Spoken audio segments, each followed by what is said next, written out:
Queria que você, sentado aí, abrisse a escritura em Romanos, no capítulo 1.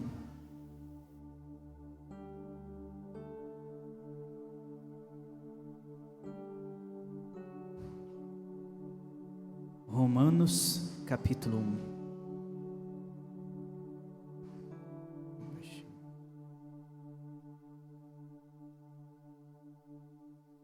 No verso 18, pode continuar.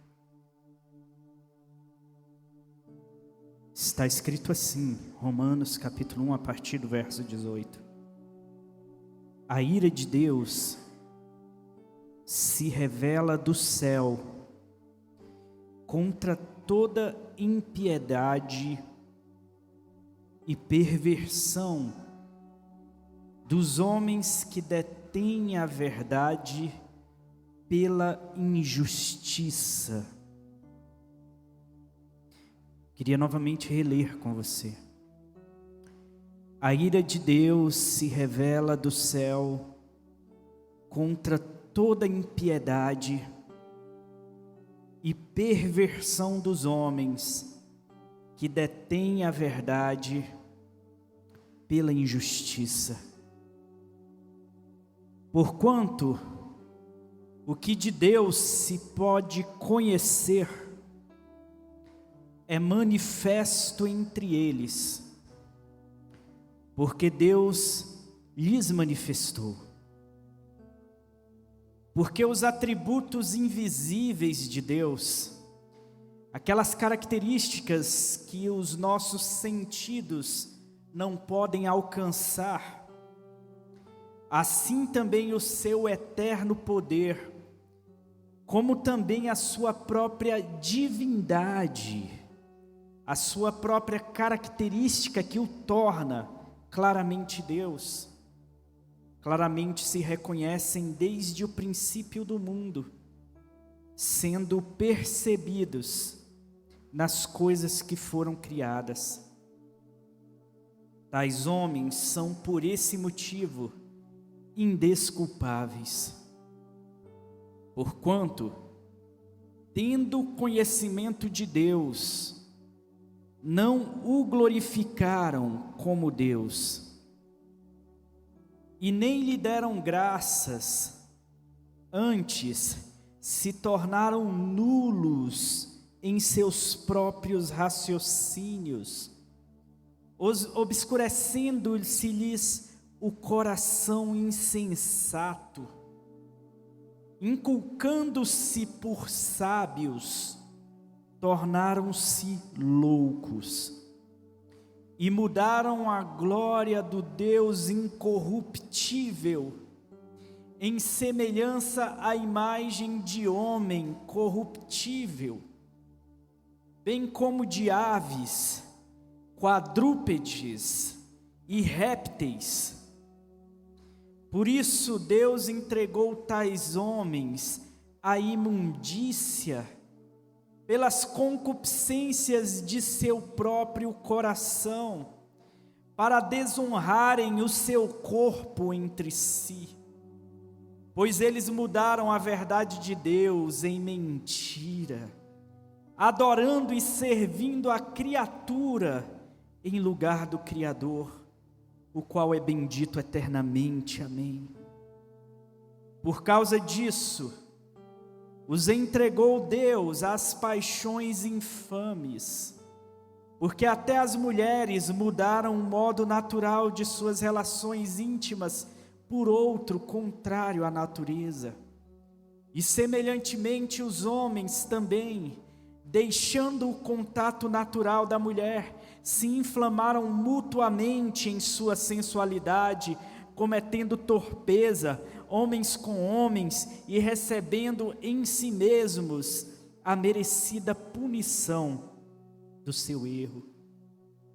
E por haverem desprezado o conhecimento de Deus, o próprio Deus os entregou a uma disposição mental reprovável, para praticarem coisas inconvenientes, cheios de toda injustiça, malícia, avareza e maldade, possuídos de inveja, homicídio, contenda, dolo e malignidade, sendo difamadores, caluniadores, aborrecidos de Deus, insolentes, soberbos, presunçosos, inventores de males, desobedientes aos pais, insensatos, pérfidos, sem afeição moral e sem misericórdia.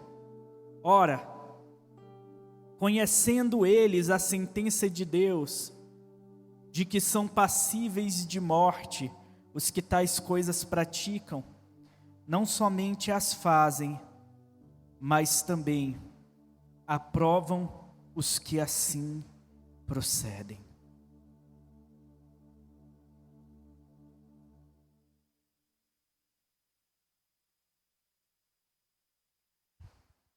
Amados, a gente tem uma percepção, parece que cada dia mais clara, de que o dia do Senhor ele se aproxima. E eu me recordo, já falei isso algumas vezes, que quando eu era criança, parece que as pessoas elas tinham um coração ainda reverente àquilo que vinha do Senhor. Eu me recordo que não era tão complicado e tão complexo de se tratar a verdade como verdade, de se tratar o que é como o que se é, de se falar sobre os pecados e as pessoas, elas, no mínimo, darem ouvidos. Nos nossos dias, parece que as pessoas foram tomadas de um orgulho e uma soberba tão profunda que elas passam, de fato, a se orgulhar do que é pecado. Nós caminhamos de uma geração que se envergonhava do erro, que se envergonhava do pecado, que se envergonhava de tudo aquilo que é depravado, que é perverso, de tudo aquilo que vai em desencontro com o que é minimamente moral, para uma geração que parece ter orgulho, ter alegria em se dizer depravada. Acessando as mídias sociais, facilmente você encontra isso. Nos TikTokers aí da vida, aqueles que fazem aquelas dancinhas, e que se tornaram os grandes conselheiros e mestres do nosso tempo, a gente vê, por exemplo, hoje, o que na nossa época era algo assim inimaginável. A gente vê hoje, por exemplo, mulheres que se dizem trair de modo aberto, onde elas falam, eu traio mesmo, eu faço isso mesmo, onde antigamente era uma coisa mais oculta, e quando aquilo acontecia, aquilo muitas das vezes era levado até o túmulo, por causa da vergonha, por causa de que se sabia o que aconteceria se todos soubessem acerca daquilo. E a gente vê que a pessoa se confessa, mas não é uma confissão da forma, daquela confissão produzida pelo fruto do arrependimento, como está lá escrito em Mateus no capítulo 8, no capítulo 3, quando João Batista, ele está ali junto ao rio Jordão, pronto a batizar tantos, ele que foi chamado de voz do que clama no deserto, e aí ele diz o seguinte, que seja produzido em vós frutos dignos de arrependimento, e as pessoas vinham até João Batista, e confessavam os seus pecados, e eram batizadas nas águas do rio Jordão.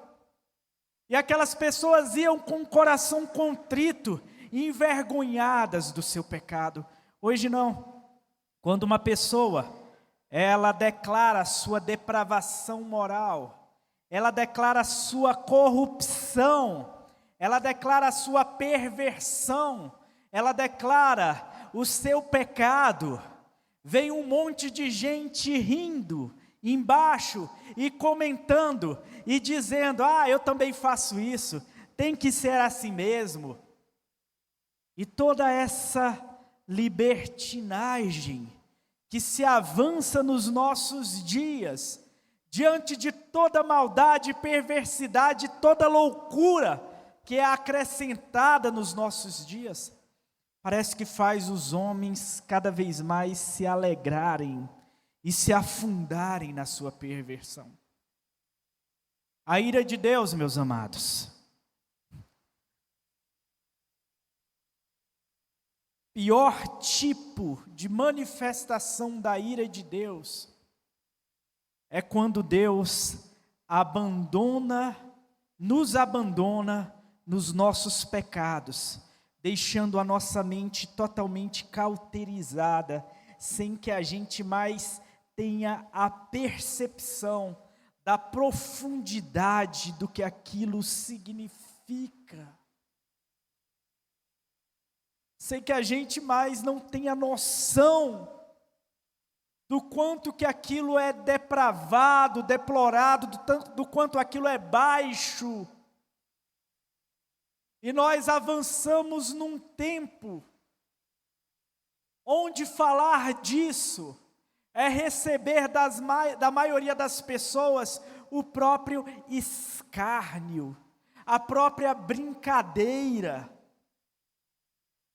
As pessoas olham e riem, como se não houvesse, como se não se aproximasse a pena, a penalidade, a sentença contra elas. Só que a sentença vem se manifestando na diluição do próprio ser, em pessoas que mais e mais vêm perdendo a sua identificação, em pessoas que mais e mais vão perdendo o sentido e o propósito de existir, e afundando nos prazeres, no hedonismo irrefreado. Essas pessoas, elas vão cada vez mais se atolando na depressão profunda, na angústia desesperadora,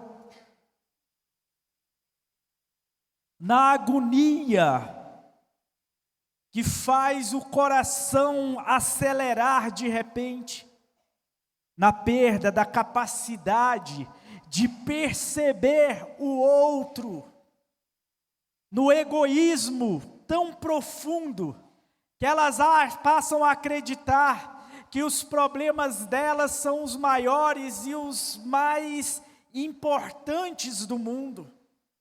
E enquanto elas vão fazendo isso, elas vão se perdendo cada vez mais no vazio de ser, e isso vai ficando cada vez mais escancarado nos nossos dias. Para se ter uma ideia, para vocês terem uma noção do que é a perda de sentido, a gente caminha para um estado de imbecilidade humana, onde eu nunca imaginei que a gente chegaria a esse ponto.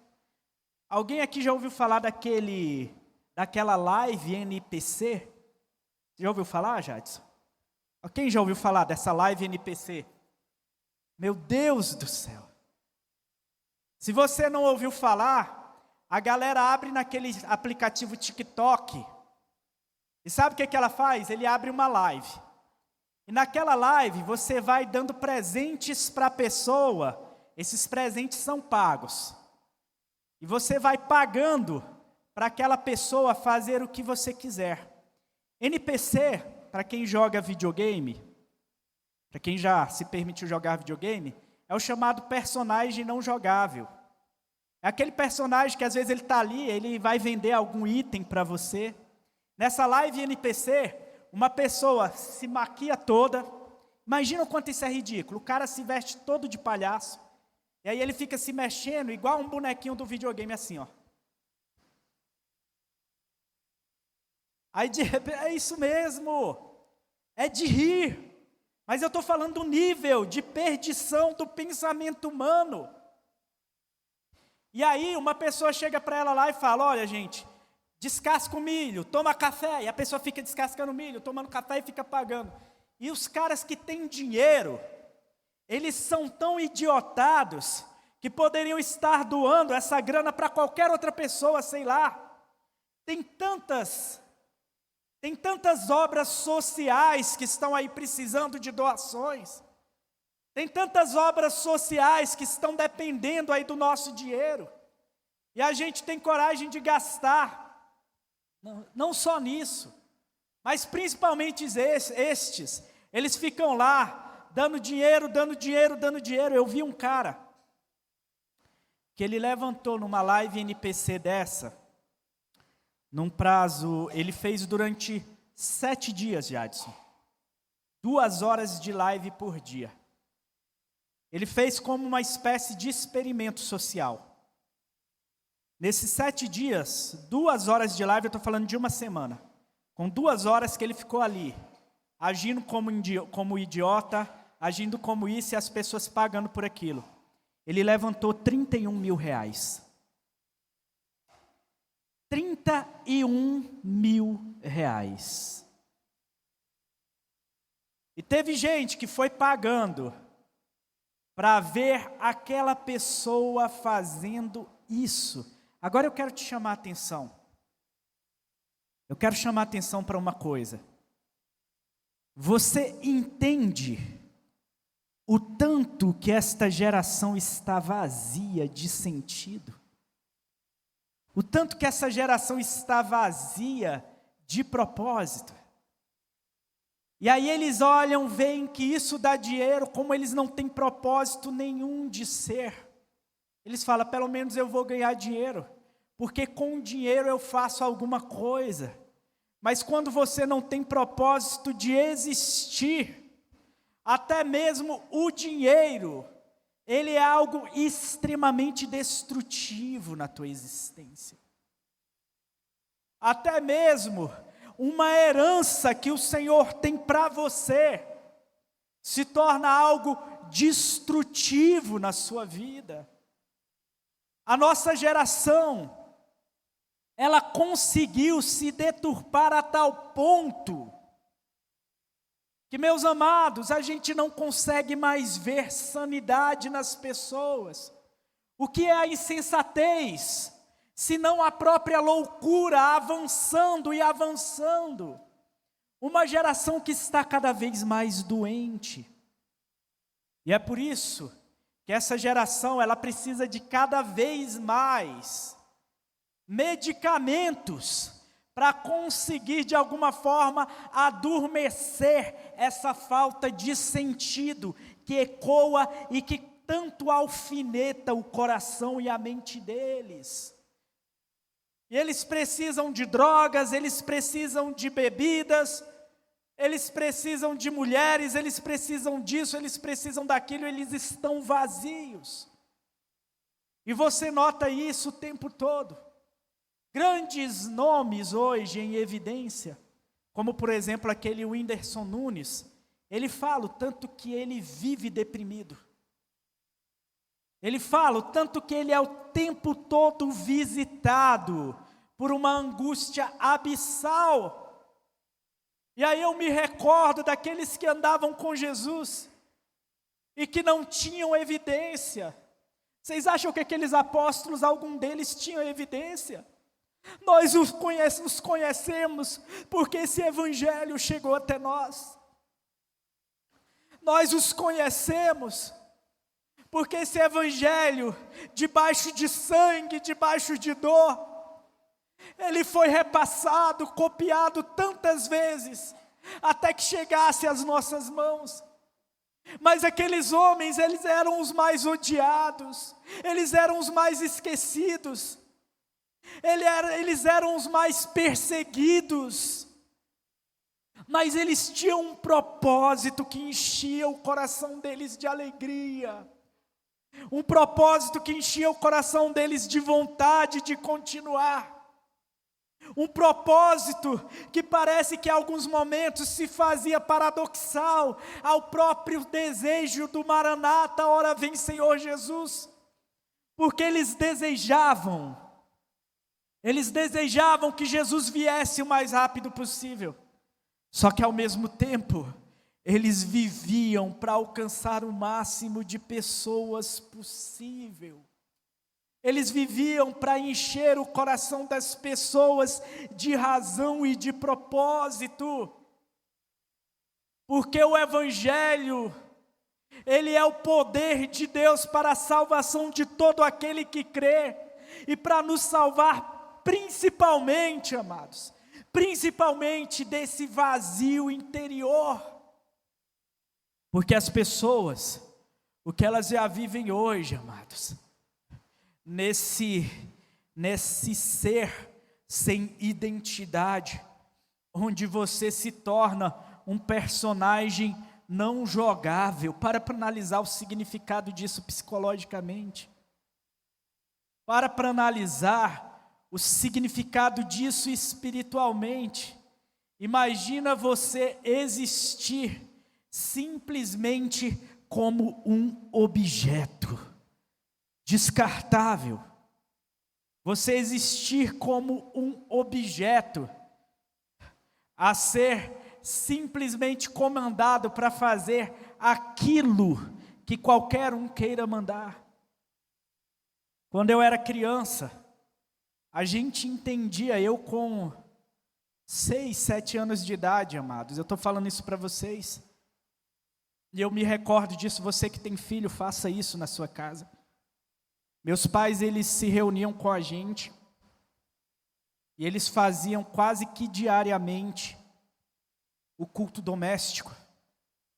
Só não fazia nos dias que a gente vinha para a igreja, mas quase que diariamente acontecia o culto doméstico. A gente tinha aquele momento onde a gente orava, cantava lá um hino, meu pai pegava lá o violãozinho, batia do jeito às vezes que ele dava conta ali, e lia sempre um provérbio. Você lembra disso, ô Jadson? Lia sempre um provérbio. A gente lia um capítulo inteiro de provérbios. E aquilo lá não fazia muito sentido na minha mente, mas muitas daquelas coisas ficavam muito claras. E a gente entendia o que era ser alguém que era marionete de Satanás, onde Satanás se tornava um títere, condutor daquela pessoa para lá e para cá. Meus pais cantavam aquela música, que é baseada lá em Isaías, é uma folha seca caída no chão, que vai para onde o vento levar. Assim é a vida do homem sem Deus, pobre e miserável, só pensa em pecar. E eu me recordo que naquela época era tudo assim tão voltado para o amor de Deus, que a gente se reunia às vezes na igreja, e as crianças, com 6, 7, 8 anos de idade, recebiam o batismo com o Espírito Santo. Recebiam o batismo com o Espírito Santo. E a gente ia crescendo nessa consciência. E essa consciência ela ia ficando cada vez mais forte no nosso interior. E a gente crescia entendendo o significado destrutivo do pecado, porque quando o pecado ele entra num lar, quando o pecado ele entra na vida de uma pessoa, ele de fato destrói por completo. E ninguém deve deliberar com o pecado. E não é tão somente por medo das consequências do pecado, mas é porque a gente sabe o custo que o pecado teve diante do nosso Senhor e Salvador Jesus Cristo. Por isso, Ele derramou cada gota de sangue. Ele derramou cada gota de sangue, de sorte que o próprio escritor aos Hebreus, ele vem dizer: ainda não resististe até o sangue ao pecado. Ainda não resistisse o pecado até o sangue.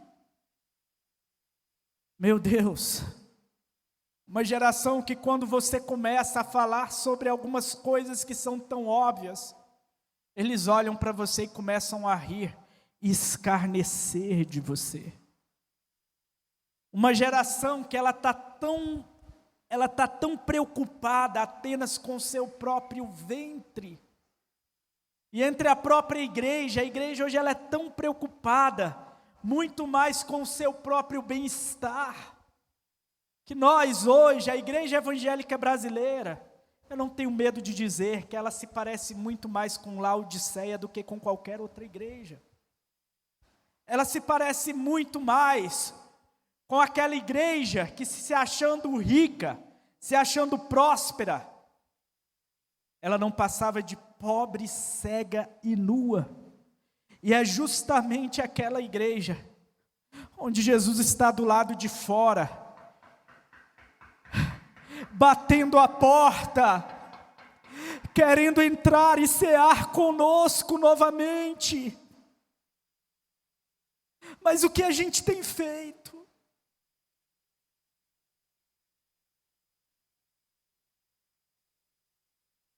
O que a gente tem feito? Igreja do Senhor Jesus, nós não devemos temer o inferno, mas nós devemos temer um Deus que nos abandona nas nossas próprias concupiscências. Um Deus que nos abandona e faz com que a gente perca por completo a nossa identidade, a nossa identificação. Essas manifestações que atualmente se estendem, onde a pessoa não consegue se identificar com ela mesma e ela cria um nome social, ela cria uma identidade de gênero própria, ela cria isso, ela cria aquilo outro. Todas estas coisas apenas são um reflexo, a exteriorização de algo que já há séculos vem se despontando, vem germinando no mundo, vem germinando no coração humano. E nós estamos vendo agora a ponta do iceberg apenas se manifestando, mas tudo isso é muito mais profundo. Igreja do Senhor, será que não chegou o momento? Será que não chegou o momento da gente se levantar com coragem? Será que não chegou o momento da gente se prostrar em arrependimento? Será que não chegou o momento da gente agir com ousadia, levando o nome desse nosso Deus? Por isso Deus os entregou tais homens à imundícia, pelas concupiscências de seu próprio coração. E mais à frente, ele ainda diz assim: e por haverem desprezado o conhecimento de Deus, o próprio Deus os entregou a uma disposição mental reprovável, para praticarem coisas inconvenientes. Olha para isso tudo. Eu fico tentando imaginar às vezes como que Paulo ele se sentiria se ele chegasse hoje nos nossos dias. Se Paulo ele viesse aqui e se propusesse a vir à nossa congregação. Eu não estou falando nem de Cristo. Eu estou falando de um homem que em toda a sua vida se fez imitador do nosso Cristo. Eu fico imaginando qual é a sentença destes homens, que com o seu sangue, com as suas vidas, eles foram levando esse evangelho até o fim, de sorte que as próprias colunas sobre as quais foi edificada a nossa morada celestial futura e a nova Jerusalém, tem o nome desses homens. Se eles estivessem aqui nos nossos dias, qual seria a sentença deles sobre nós? Nós vemos em Apocalipse 2 testemunhas se erguendo nos últimos dias. E aquelas 2 testemunhas, elas se erguem cheias do poder de Deus, da autoridade do Espírito Santo. E elas se erguem e começam a denunciar as nossas obras. E aquilo vem até nós, nos machucando e ferindo a humanidade. E aquilo fere a humanidade, de sorte que a humanidade, ela começa a se reunir para destruir e matar aquelas testemunhas. Mas durante 3 anos e meio, elas estão ali, profetizando contra essa geração corrupta, contra essa geração pervertida, contra essa geração maligna, contra essa geração terrível, diabólica. E a Escritura diz que homens de todos os cantos do mundo se levantam para ir contra essas 2 testemunhas e conseguem lhes ferir. E depois que elas são feridas e elas morrem, durante vários dias, há festa em todo o mundo, e os homens começam a dar presentes uns para os outros, por conta que aquelas palavras que antes as feriam, agora não ferem mais. E aí eu olho um TikTok como este, onde eles ficam ali dando presentinhos uns para os outros. Parece que as testemunhas do Senhor, a igreja que devia se levantar como arauto do rei, essa igreja parece que morreu e precisa ser ressuscitada, precisa ser reavivada, precisa se reerguer. Em dias como os nossos, amados, a gente precisa se reerguer. Parece que estão todos contentes, se presenteando e festejando, como se não houvesse palavra de arrependimento, como se não houvesse juízo preparado contra esta geração. Meu Deus, igreja do Senhor. Nós estamos ocupados com tantas coisas, parece que a gente não está mais olhando isso. Parece que a gente não está mais olhando isso.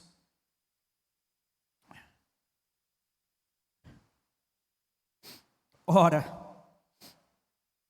conhecendo eles a sentença de Deus, de que são passíveis de morte os que tais praticam, não somente fazem tais coisas, mas também aprovam os que assim procedem. Amados, a igreja do Senhor,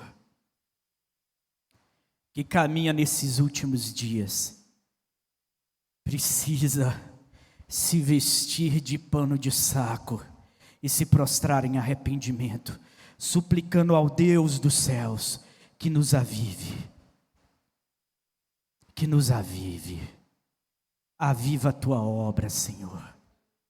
Aviva a tua obra, Senhor. Aviva a tua obra, Senhor. Fique de pé em nome de Jesus.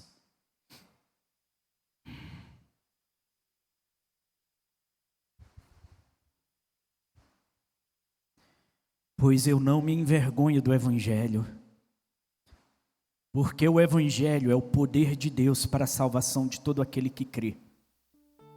Primeiro do judeu e também do grego, visto que a justiça de Deus se revela no Evangelho, de fé em fé, como está escrito: o justo viverá pela fé.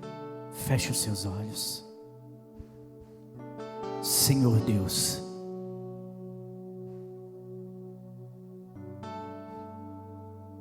uma igreja que perdeu a sua identidade, Senhor.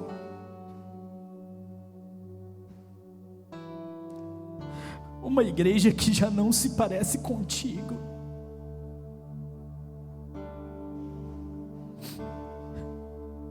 Uma igreja que está agora só preocupada com o seu bem-estar.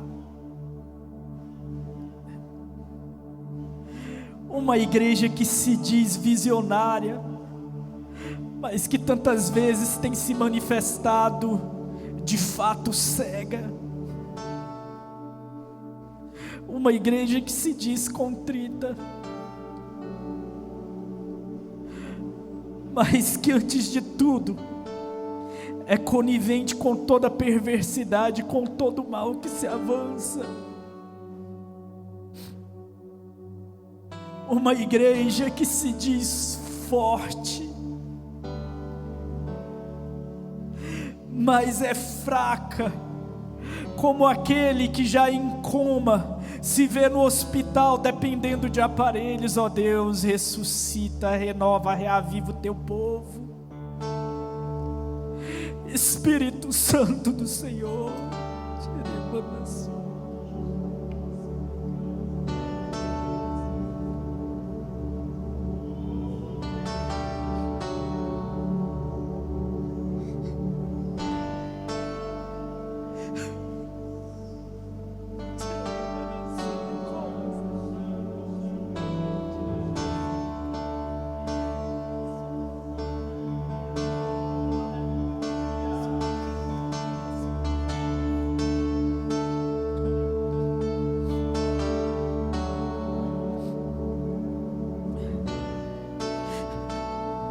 Senhor, olha para nós com misericórdia, Senhor. Espírito Santo, não se detenha no nosso meio, mas tenha liberdade de agir. Vem como espada cortante muitas das vezes, Senhor, mas não nos deixe moribundos, Senhor. Como houve no passado a visão do vale de ossos secos, Senhor, olha para estes ossos, Senhor, e determine que voltem à vida, Pai. Faz a tua chama, Senhor, novamente arder.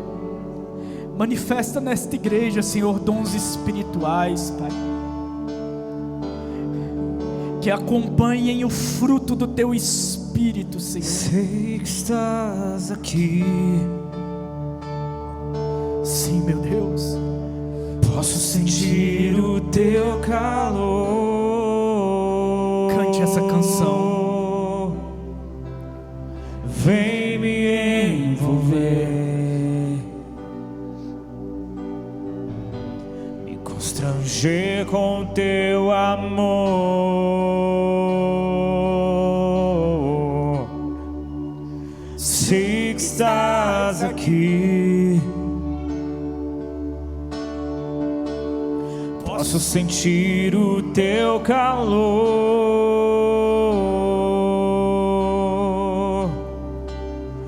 Vem me envolver, me constranger com teu amor.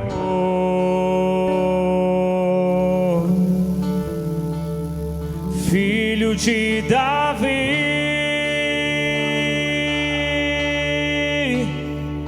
tem compaixão de mim.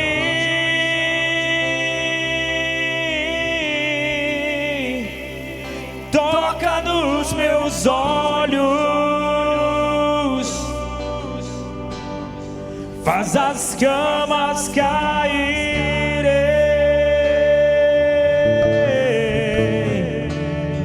Filho de Davi,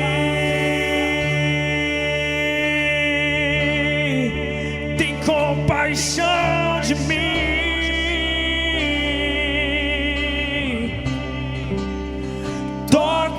os meus olhos,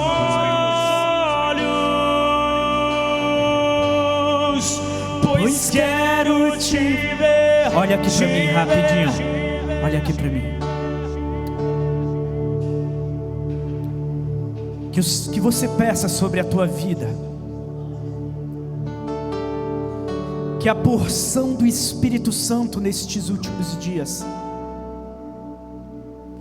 esse Espírito que nos enche de ousadia para nós adentrarmos o santo lugar e o santo dos santos, que você tenha ousadia para falar deste evangelho onde quer que você entre, que você tenha ousadia para manifestar o poder que vem do Senhor onde quer que você vá. Na semana passada nós tivemos aqui um congresso sobre o ID. Ontem eu não pude ir na vigília, eu estou correndo com um monte de coisas, mas de dezembro para frente eu vou estar bem mais livre. Mas eu sei que a vigília foi uma bênção, e que o Senhor continue agindo. Lembrem-se do seguinte: o Senhor levantou 12, e depois o Senhor, no dia de Pentecoste, Ele levantou pouco mais de 120. E destes pouco mais de 120, o poder do Evangelho converteu o coração de mais de 3.000, que um tempo à frente se torna mais de 5.000, como foi dito aqui. Igreja do Senhor, apenas se coloque diante do Senhor, para que o Senhor Ele te erga como de fato testemunha dEle, que é para isso que você foi chamado, em nome de... Amém, igreja. Paz do Senhor a todos. Rapidamente, nós já estamos encerrando. Que palavra maravilhosa, amém? Amém, igreja. Precisamos purificar nossas obras. Precisamos purificar as nossas obras, não para sermos salvos, mas é porque as obras são testemunho da igreja. Quando a gente fala de testemunhas aqui, as duas testemunhas que o Jordani falava aqui, eu ficava imaginando, uma testemunha só pode testemunhar daquilo que ela conhece, sabe e vive, que ela tem como verdade. Senão, do contrário, ela não é uma testemunha. Ela é uma contadora de história.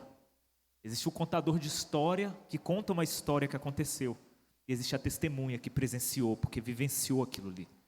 E nós somos testemunhas. A igreja tem se tornado contadora de história. E não é esse o nosso chamado, amém, igreja?